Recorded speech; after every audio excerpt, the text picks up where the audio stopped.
US Secretary of State Hillary Clinton has condemned Syria for what she called the brazen and unacceptable shooting down of a Turkish fighter jet on Friday.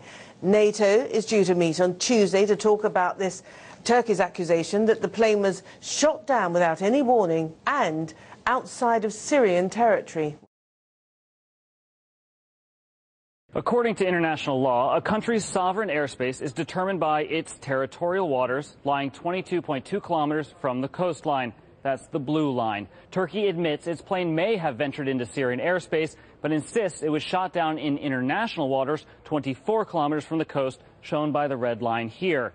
Syria, on the other hand, says a, quote, unidentified air target penetrated its airspace. It says it followed the law, engaged the aircraft, and scored a direct hit just 1 kilometer from its coastline. But Turkey disputes that and says appropriate rules of engagement were not followed.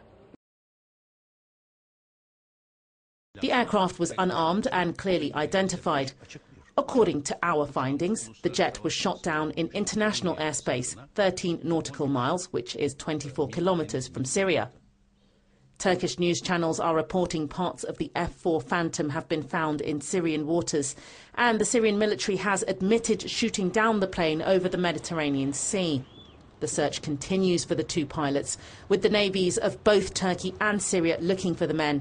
The relationship between Ankara and Damascus has been frosty since the violence began in Syria, and there are now over 30,000 Syrian refugees in Turkey. The Turkish Foreign Minister says the F-4 Phantom downed on Friday was clearly marked. Asked on Turkish television if this was an attack or an accident, he said it was an attack. The plane was unarmed. A jet which is sent on a risky mission wouldn't fly without weapons. Jets fly unarmed only on training and testing missions. All sides are aware of that. NATO conducted a bombing campaign last year in Libya, but leaders are cautious about getting involved in Syria. Thousands have died since government forces began a crackdown on protesters in March 2011. NATO officials say a military strike would have an impact beyond Syria's borders.